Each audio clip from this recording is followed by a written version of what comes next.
Eh bien bonjour mes chers mon Southern, comment allez-vous? Eh bien écoutez, comme d'habitude pour ma part ça va super. Aujourd'hui on se retrouve pour une nouvelle vidéo, mais aussi pour un tout nouveau débrief sur l'AS Monaco. Et d'ailleurs, ce débrief sera pour ma part plutôt chill. Et avant de commencer, j'ai pas mal de choses à dire. Voilà, hier comme vous avez pu le voir, il y a eu le Grand Prix de Bahreïn et le match de Monaco à 15 h. Et regardez les deux, c'est pas du tout évident, surtout que la qualité stream du match est complètement dégueulasse. Très pixelisé, pour reconnaître les joueurs c'est totalement horrible. Voilà, j'ai dû couper le Grand Prix de Bahreïn malheureusement parce que voilà, c'était très long et vu les circonstances, vu le contexte qu'il y a eu hier, c'est tout à fait normal. Il y a eu le drapeau rouge hein, à peine au premier virage. Je peux vous dire que l'image de Romain Grosjean était pas du tout belle à voir. Alors tout le monde a beau critiquer Grosjean, dire qu'il est nul, dire qu'il fait trop d'accidents, mais je peux vous dire qu'il a failli passer. Hein. Il a failli passer. Hein. Et heureusement qu'il s'en est sorti seulement avec des brûlures. Il est encore en vie. Ça me fait plaisir.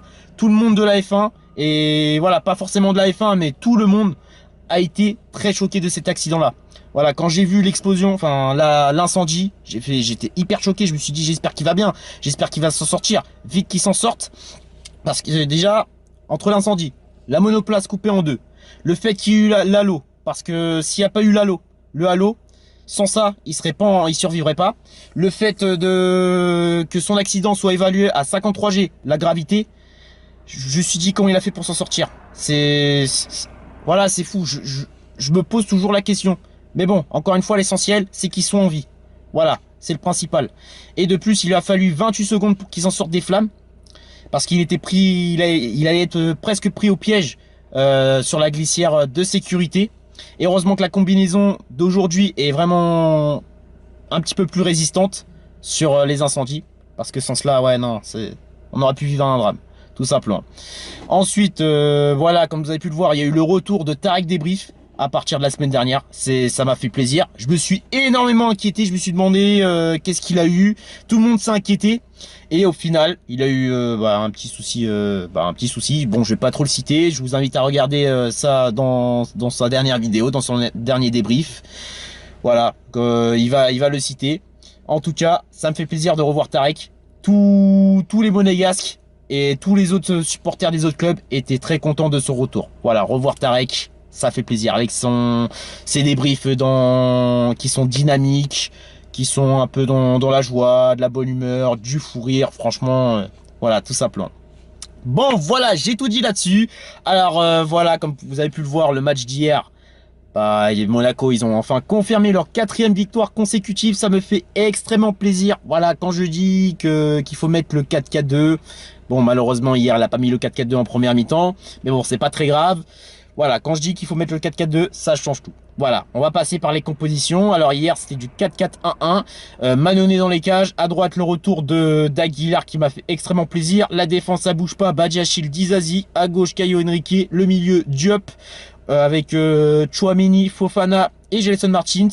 En 10, Fabregas. Et devant, Kevin Folland. Alors, première mi-temps, qu'est-ce qui s'est passé? Bon, j'ai vu que la 10e, on a créé du beau jeu.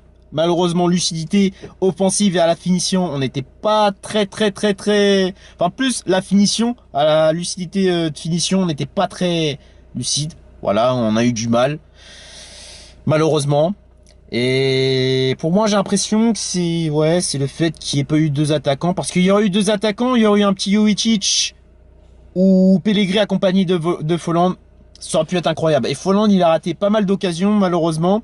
Fabregas qui a raté l'occasion, voilà, sur le centre d'Aguilar, qui allait être donné à Folland. Ça a été contré. Il a récupéré Fabregas et malheureusement, il attire trop axial. J'aurais bien aimé qu'il attire sur un côté. Voilà, il aurait pu avoir un but à 0. Ça aurait pu être pas mal. Et là, jusqu'à temps que Aguilar, il recommence le petit centre la petite passe magnifique qui aurait pu être magnifique si Folland l'avait touché. Du coup, c'est le Nîmois qui l'a touché. Il a touché. Ça a été récupéré par Sofiane Diop. Il a fallu 3 touches de balle pour tirer et la mettre au fond des filets. Ça me fait extrêmement plaisir. Il a 3 buts au compteur pour l'AS Monaco aussi en Ligue 1. Et Diop qui s'améliore de jour en jour, ça me fait plaisir. Voilà, voir des petits jeunes s'améliorer, c'est extrêmement plaisant. Voilà, Fofana qui a été bon, ainsi que Tchouaméni. Disasi, Badiachil, personne passé. Aguilar, voir ses qualités de centre, c'est... Non, franchement, Aguilar, j'adore. Voilà, comme quoi... On n'a pas besoin d'aller dépenser plus de 50 millions pour un joueur. On n'a pas besoin de prendre des joueurs 5 étoiles, de luxe ou quoi que ce soit. Non, non, juste, voilà, l'intelligence, du bon sens d'observation sur les joueurs, ça paye cash. Et là, on peut en surprendre plus d'un, tout simplement. Folland qui a raté son face-à-face malheureusement, face au gardien. Alors, il aurait pu essayer de dribbler, mais je sais pas, il a pas trop osé. Du coup, bah, c'est le gardien qui a gagné le duel. Voilà, il a été très très avancé parce que imaginez si Folland aurait éliminé le gardien. Là, il y aurait peut-être pu avoir 3-0 à la troisième mi-temps. Mais malheureusement, on a eu du mal. Voilà, première mi-temps qui était plutôt plaisante. Mais la finition, ça a pêché. Voilà. Deuxième mi-temps. Alors voilà, il y a eu le changement de... Bah, le changement. C'était Fabregas qui a remplacé... qui est sorti à la place de Ben Yedder. Et résultat, le fait qu'il rebascule en 4-4-2, Kovac, il a compris, ça a changé les choses. Et franchement, c'était vraiment très cool. Voilà.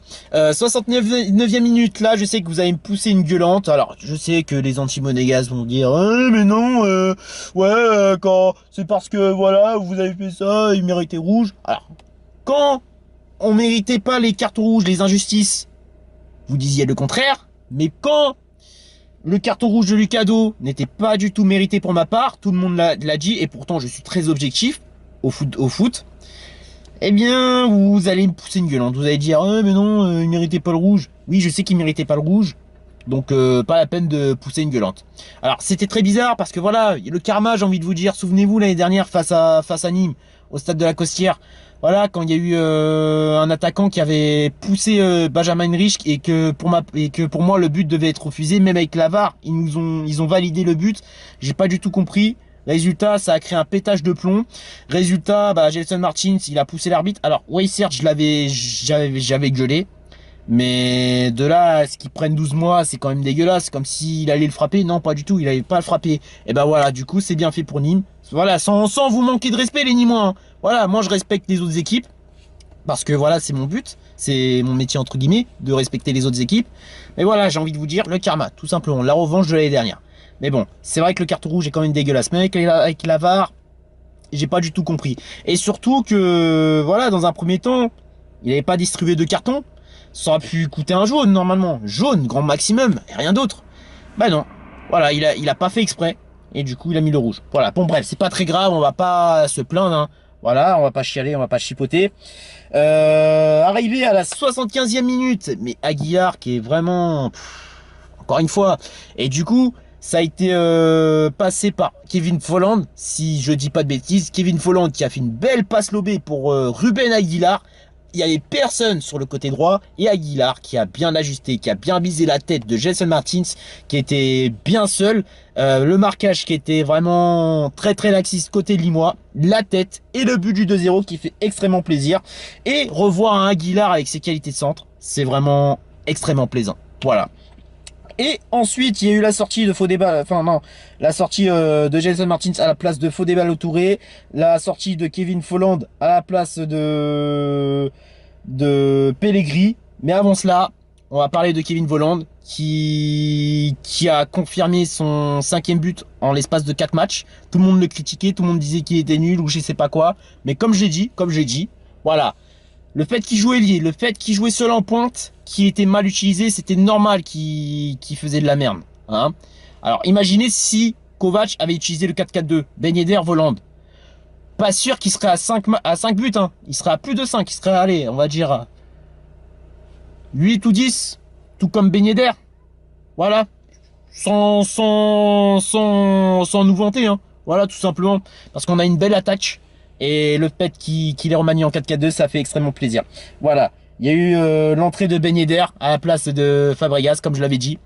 Et du coup, Fabregas, qui avait reçu un magnifique ballon de la part de Tchouaméni. Alors, dans un premier temps, ça a été récupéré par Tchouaméni, si je dis pas de conneries. Non, Caillot. C'est Tchouaméni qui s'est occupé, qui est monté, qui a levé sa tête, une belle passe magnifique pour Ben Yedder. Et Ben Yedder qui fait une magnifique passe, un magnifique centre pour Kevin Volland. Et Kevin Volland qui met le but du 3-0. Voilà, le but du 3-0 et ce qui fait de lui. Enfin, ce qui fait, comment dire, ce qui lui fait à 5 buts en 4 matchs. Voilà, et du coup il est sorti. Et l'entrée intéressante de Pellegrini qui était vraiment flamboyante. Ah, ce qui fait qu'il faisait des beaux pressings. Malheureusement, sur un magnifique centre d'Aguilar ou de Diop, il avait récupéré le ballon de la tête, mais c'était pas dedans. Il était vraiment incroyable. Voilà. Voilà, pas grand chose à dire là-dessus. On va attaquer les top et flop comme d'habitude, depuis 2 ans. Alors le top, je dirais Kevin Volland.